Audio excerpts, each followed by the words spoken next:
What's the latest on the investigation into the death of Gene Hackman and his wife? You know, we've struggled to release as much information as we can, as we have. There may be a press release that comes out this afternoon. You know, the search warrant was executed just before 10 o'clock p.m. last night, and so they've been working diligently through the night and starting again in the morning to completely process the scene. And so we're still in the preliminary steps of the investigation. There's not a lot of new information that's available, but you know, we will try to include that in our press release this afternoon as soon as the investigators hopefully are finished processing the scene. Can you confirm if they have been deceased for a long period of time? I was told maybe a week or two. You know, all I can say is they have been deceased for quite a while. You know, that's a determination that's better suited for OMI and the experts, but it sounds like they had been deceased for a while, and I don't want to take a guess in reference to how long that was. Who found them? Was it these two maintenance workers, I believe? So, from what I understand, there was a gentleman that was doing some pest control work that had gone to the Hackman residence, and he noticed that they weren't home, which was odd, I guess, as far as he was concerned. He made contact with a security officer that was there, either patrolling or in the subdivision, and then it was a security officer that went to the house and had discovered the individuals in the home. You guys are ruling out foul play, though. We're not ruling it out. What I did state was there was no obvious sign or indication of a foul play. There was no immediate sign of foul play. Haven't ruled that out yet. This is an investigation, so we're keeping everything on the table. You know, I think the autopsy is going to tell us a lot, and any evidence that we collect, but I haven't ruled any of that out yet. Can you talk about the carbon monoxide aspect? I know they tested for that. Yeah, so you know, obviously it's not I wouldn't say odd, but it's not normal to find two people deceased in a residence. That's concerning. And then there was also a dog that was in a kennel that was also found deceased. We don't know the cause of that, obviously, but you know, on our experience and working on cases like this, that is a possibility. Because of that, we called in the fire department, we called in P&M to go through the house, do some testing to figure out if it was even safe for our officers to go in and process the scene and execute the warrant. They stated that it was safe. You know, I don't have the details of exactly what they located or what they didn't locate. It was determined that it was safe.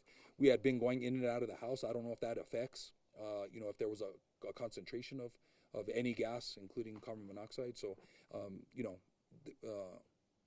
that's yet to be determined. What did it say to you that the front door was open when their bodies were discovered? Yeah, they were home. So, you know, I don't know if that was, if it was left ajar.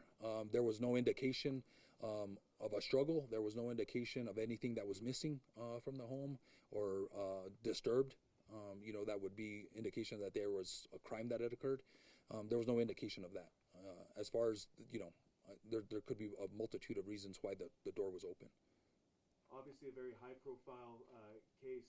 You're getting attention from all over the world. How does the department handle that? The same way we handle every other case, with caution and with facts. You know, we want to make sure that we get the investigation completed properly, and we want to release the proper information, and sometimes that takes time. And so I just ask people that and the media to be patient. We will release as much information as we can when the time is right and when they're factual. So just to clarify again, right now you guys aren't leaning one way or another. The investigation is completely open to the cause of their deaths? Yes, it is. In your experience, Sheriff, have you ever come across something like this before in your county? Me personally, there have been cases. We investigate deaths all the time. Some are natural causes, you know, some are criminal. And so, you know, we have a great investigative team, and I can guarantee you that they're going to work this case. They're going to look at every aspect and try to figure out the exact cause. And I think the autopsy is going to be key, and the toxicology. But again, in my experience, that could take a while. And so I just ask that people be patient. There's rumors and people, I think, coming to their own conclusions, and I just say, just wait for the facts. There were 2 other dogs found at the home alive, correct? Yes. Where were they found? Well, they had access to in and out of the house. Obviously, the door was open. I don't know, again, the reason for that. I think there was a dog door where they had access to come in and out of the house, so they had access in the house. The other dog didn't. He was in a kennel or a crate, however you want to explain that. It's concerning that everyone in the house, including the dog, is deceased. Do you know the last time that anybody heard from Hackman or his wife? We're still trying to make that determination. The pills that were found next to his wife, those were prescribed to her? I don't know that off the right now. I know that there was some pills that were located. I don't know. I won't comment on what they were exactly. That information will be passed to OMI, so that'll help them make the determination. And so I don't have the exact information on the pills right now. Is there still an investigation going on at the scene? Yes. Any anticipation on how long that'll take? However much time is necessary. We want to do a complete and thorough investigation. So